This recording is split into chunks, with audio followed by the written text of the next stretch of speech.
అందరికీ నమస్కారం అమ్మ. ఈరోజు మనం తెలుసుకుంటున్న అంశం ఏంటంటే ముఖ్యంగా ఇంటర్మీడియట్ విద్యార్థులందరికీ ఒక ముఖ్యమైన విషయం అని చెప్పాలా. అదేంటంటే ఇంటర్మీడియట్ విద్యా మండలి పునర్వ్యవస్థీకరణ. ఈనాడు అమరావతి ఇంటర్మీడియట్ విద్యా మండలిని పునరుద్ధరణ వ్యవస్థీకరిస్తూ ప్రభుత్వం ఉత్తర్వులు జారీ చేసింది.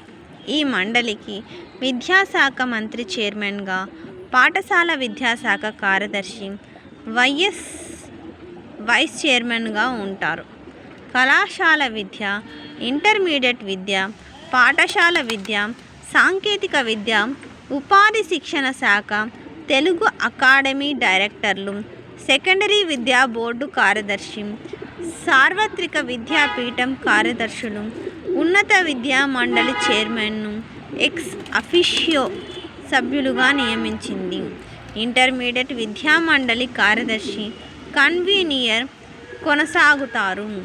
ఆంధ్ర ఆచార్య ఎన్జీ రావు, వ్యవసాయ డాక్టర్ ఎన్టీఆర్ ఆరోగ్య, శ్రీ పద్మావతి మహిళా విశ్వవిద్యాలయ ఉపకులపతులు, ప్రభుత్వ డిగ్రీ, జూనియర్, కేజీబీవి రెసిడెన్షియల్ కళాశాలలు, ఆదర్శ పాఠశాల, నారాయణ జూనియర్ కళాశాల ప్రిన్సిపల్లను నామినేట్ సభ్యులుగా నియమిస్తున్నట్లు ఉత్తర్వులు పేర్కొన్నది.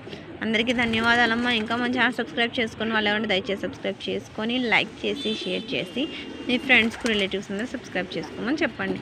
నా ఛానల్ సబ్స్క్రైబ్ చేసుకొని ప్రత్యక్షంగా పరోక్షంగా సపోర్ట్ చేసిన వాళ్ళందరికీ పేరు పేరున ప్రత్యేకమైన ధన్యవాదం. అందరికీ ధన్యవాదాలు. దయచేసి వీడియోని మాత్రం స్కిప్ చేసి ధన్యవాదాలు.